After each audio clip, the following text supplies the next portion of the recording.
Okay, Blast Process viewers, and here we are in Kendal at the Lakes in the Wildman Gallery, which is on Wildman Street. It's on Wildman Street. He told me that. Yeah, I didn't know. So anyway, this here is Lorenzo Etherington. He's yeah. Access all areas. Yeah. Access the coffee cart. And you're one half of the Etherington Brothers. That's right, yep. The other one being called Robin. That's correct. Now, the first time I saw you,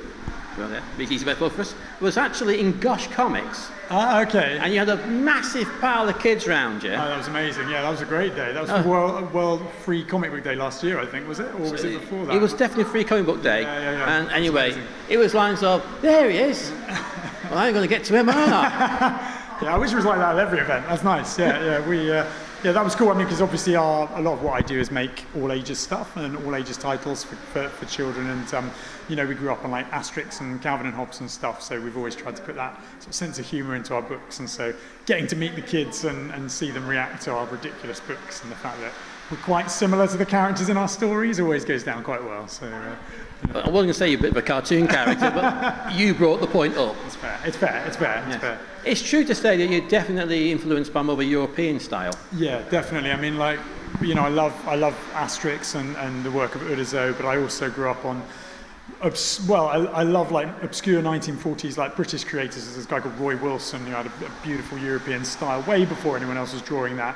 And then, that sort of great turn of style at the end of the 1940s where the kind of roughness of the 40s had been all sort of ironed out and it was very slick, and you were just ahead of like the sort of clinical look of the very sharp-edged 50s style coming in, and there's like this beautiful period of about 4 years when Eisner and Mad Magazine and everything was all happening, and I just think that's just the most beautiful style in the world, and so I've sort of always been drawn to work in that style a little bit and bring that sort of sensibility to what I do. Yeah, it shows. It's a very warm style. Yes, yeah, it's a good description. Yeah, I think because it's based around curves and heavy lines and all of that stuff just is quite friendly, and it's quite a safe feeling. And again, like a lot of this work, it's got that sepia tone, and that adds to the warmth of it, and it kind of feels like something you've actually found on real paper, which I think is a rare commodity these days. So. Real paper. I've had that conversation a few times today, actually. Yeah, and I can't really sort of pigeonhole against anybody because you're just unique. Yeah, well, I hope so. I mean, I think the best way to find, because I do a lot of online tutorials and how to draw stuff. Yeah, I want you to plug that heavily because that's really cool. Oh, cool. Thank you. Well, a question I get a lot is, how do you find your style and where does your style come from? And truthfully, I don't think anybody plucks a style out of the air. I think that your style comes from a mixture of influences, and the broader and sometimes more obscure those influences and the wider the range of them, when you mix them together, you do get that thing where you're like, this thing feels familiar. It feels like it's something that I've seen before, but actually no one else is working in that style. And that just happens over time. I don't think you can pick that. But I mean, funny enough, Stranski, of all the things I've ever done, when I started drawing in this style, it was something that just came, and I just sat down, and it was nothing like anything I'd done before, and I just kind of took the step into the style, and I think it was because of a culmination of studying other stuff and being ready to start working on the project that when I got there, it kind of came out fully formed, which has never happened to me in any other part of my career either. Everything else has been very much a conscious effort to develop a style, and with Stranski, I think it was the style I was kind of destined to get to through the influences that I started with and where my work went. So, and now I'm just exploring it and trying to find kind of where it goes. I think for the benefit of the audience, I know what Stranski is, and I'll ask you to explain Stranski because it saves me a job. Okay, right. So Stranski is, when I was a kid, I had this big book of like golden age comic books, like from the 40s and 50s. And it was just loads of little pictures of comic covers. And I used to just pore over this book, trying to figure out what the story was in these comics that I could only see the cover of, and trying to piece together this character and this kind of something's happening, and there's a bit of the world there, and that looks like a villain. I'm not really sure. And when I grew up, of course, the internet came along, and all those books were public domain, and so I could go online and read them. And I'd say, without question, every one of them was immensely disappointing because none of them lived up to the imagination of that 7-year-old, 8-year-old me whose imagination was just spiraling off from this one image and trying to fill it all in.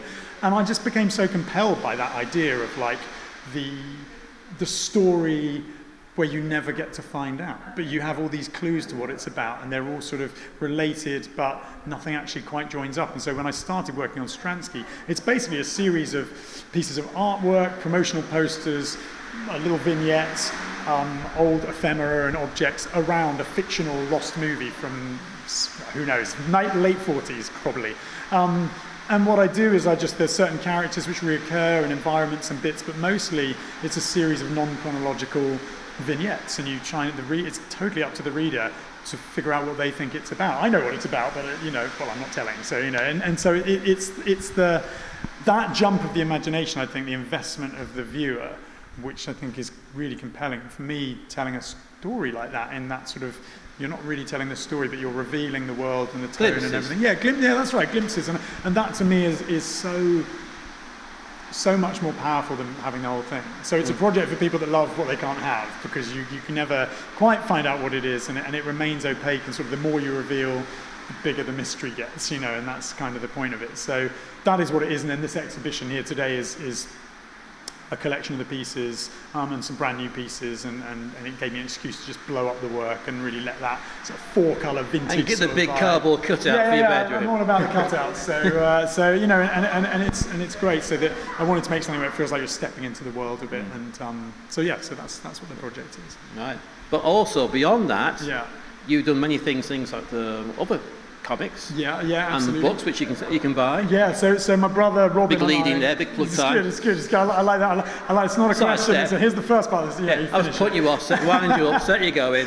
So, for people that haven't come across us before, Robin and I are brothers. The Etherington Brothers, and we make comics together. Robin writes and I draw, and really we've spent our career making all ages titles, and basically that continues, and then this other work is all sort of to support that. It's our own other sort of tastes and interests, but I think ultimately everything we make is kid friendly, which is kind of what I like doing. This feels a bit more grown up, but actually the artwork and what it is and what it's about is totally all ages, and I just love that. I think you can have a lot of different tones and moods, and it still be great content for kids to enjoy, to discover all these styles that they'd never come across otherwise. So. Yes, and you had one of the most successful Kickstarter comic. That's right. Yeah, the UK's in history. The UK's most successful comics Kickstarter of all time. Yeah, so that's what I was trying to say. Yeah, so that's my tutorials book. Good nod from the cameraman there. So so I have this series called How to Think When You Draw, and the idea, regardless of the Kickstarter, the idea is that it's actually a huge piece of free content. I saw a lot of great tutorials and educational feeds on drawing by other great artists. Slowly over the past 4 or 5 years get locked away behind paywalls such as Patreon and Gumroad, and I think that's great, and I love that artists can make money out of teaching. I think it's really important, but there's loads of creators that can never afford that, and they can't afford it, and this content's going away, and it's happening a lot on the internet. A lot of stuff's getting locked away, and so I wanted to fight back against that with a truly massive resource, so that if you didn't want to have to pay to learn, you would never have to. And the kid in China who's learning to draw but just hasn't got any way to ever pay for it can do it. The guy who's just lost his job or whatever and wants to take a new route in his life can do it. The guy at Pixar can pick it up and start working from it, and nobody has to ever pay a penny. And that's what it's become. And so the How to Think When You Draw series is viewed, the tutorials are viewed hundreds of thousands of times a day. It's all over the world. It's just about to be translated into Chinese and South Korean and Portuguese and Arabic as a free product, and will be coming out in books in some of those countries. So it goes on, and the great thing about that series is it's only that big because everyone's shared it, and they've helped, because I want to share the ideas, but I can only share to what my follower base is, and then everybody else has taken their step to share that out. And so that's going to continue hopefully forever, and my brother's doing a How to Think When You Write series as well, and he's done a whole load of tutorials for that. And so that idea of, there's just so many things about drawing. I think every time you learn to draw something new, or you learn a new way to look at something, it goes back across everything else you've ever drawn and informs it all in a new way, and it just continually changes what you see in drawing and what you see you can do yourself when you sit down to work. So that's a big ongoing thing, and we were lucky enough that people came back and supported for the Kickstarter, which was awesome, which has now given me the freedom to do whatever I want basically with it. So that's very cool, and humbling and hugely appreciated. You know, so. No, it's great. I got a great book in the post and a piece of artwork. That's what it's all about. Load of bugs, actually. Oh, good man. Well, thank you. I appreciate that. My postman doesn't. He was lugging them all out of my house. But yeah, no, it's awesome. No, it's great. And I must admit, I do like your style. I can only describe it as being more of a stage set with characters occupying it 100%. and a sense of depth. Yeah. You draw a car and it's got three-dimensional space to it. Yeah, I mean, A unique trick, that. I think that you know, drawing comics. I always have thought about a comic page as not a series of pictures. It's a series of windows, and you want to feel like you're looking into the world, not looking at a picture of the world. And so volume and weight and depth are so important. They're the key to that, basically. And Physical properties. Yeah, physical properties that really make you feel like it goes on further. And it's not just about drawing everything in a big, deep perspective sort of perspective. It's more about thinking about how do I exaggerate why a car looks like it's ready to launch.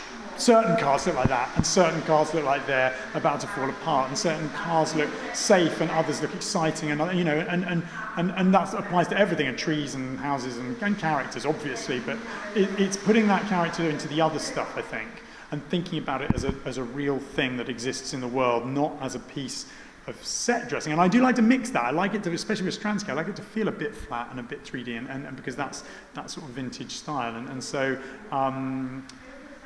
Like mixing those things together all the time is constantly compelling for me, because you can tweak one thing and something feels totally different, and it's that's what the drawing series is all about. It's about thinking about form and poise and stance and character kind of all at once if you can. So.